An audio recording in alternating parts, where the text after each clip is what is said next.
Just taking the Elan for a quick spin. Actually, this is, just to remind you, this is the 65 S3 Elan Coupe that Jim Clark drove many times when he was up in Scotland in '66 mainly. And what this is really is an introduction to this amazing footage I found, the '64 British Grand Prix. It was also the European Grand Prix, the first ever Formula One race, or Grand Prix anyway, held at Brands Hatch. And it is in Cinemascope and colour. Had very few views when I came across it on the brilliant AP archive. So I hope you enjoy it. I've just left it as is because the commentary says it all really. It's just brilliant in every respect, very period. And I better get off now because we're moving forward. So yeah, enjoy.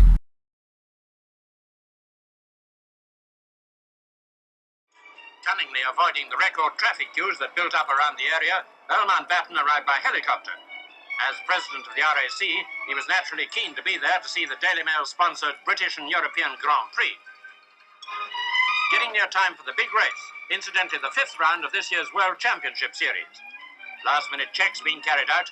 You can't afford to overlook anything before an event like the Grand Prix. Scenes like this typify the whole exciting atmosphere of such a meeting.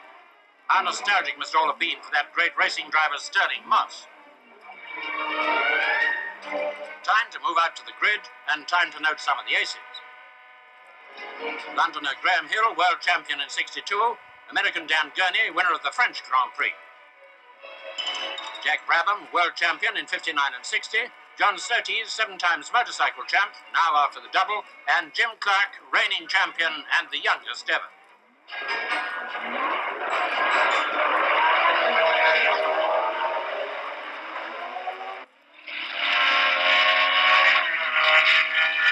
Cinemascope and colour do justice to this great race. 80 laps of twisting circuit and an overall distance of 212 miles. Jim Clark went right into the lead, closely followed by Dan Gurney driving a Brabham Climax. Jack Brabham, racing ace and designer too, was in hot pursuit in a Brabham, of course. Speed, well, that can be anything from, say, 40 to 140, with an average well over 90. In the 3rd lap, Dan Gurney was in real trouble. He'd just broken the lap record when he had to drive into the pits with his transistor ignition on fire. He got back in the race, but his chance had gone.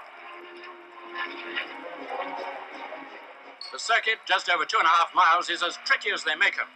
Jim Clark kept the lead lap after lap. It was vital to stay there, for he was only 1 point ahead of Graham Hill in this year's series.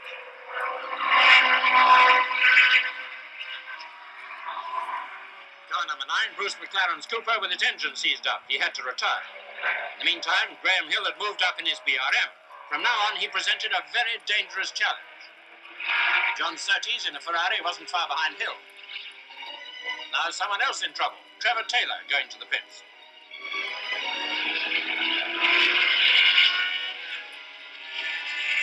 Lorenzo Bandini of Italy is destined to finish 5th in his Ferrari, but there's still a long way to go.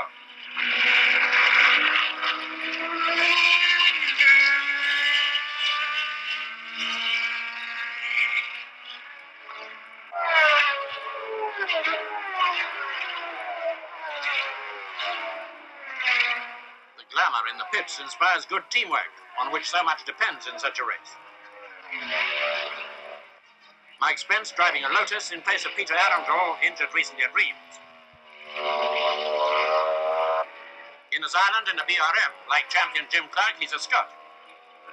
Richie Ginther, the American, in another BRM.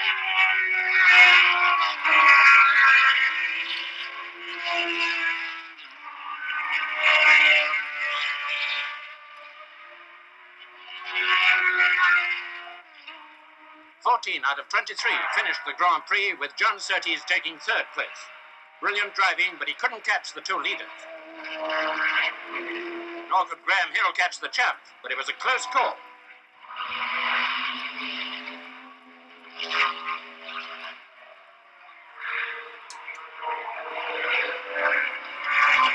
Jim Clark, who'd led from start to finish, was to be the first driver ever to win this British event for the 3rd time.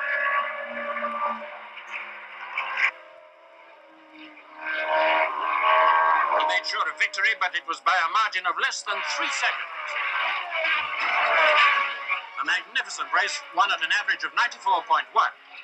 All that remained now was the lap of honour. Earl Mountbatten presented the cheque for £1,000 and the trophy. Jim Clark, still at the top with 30 points to Hill's 26. He must feel good about that too.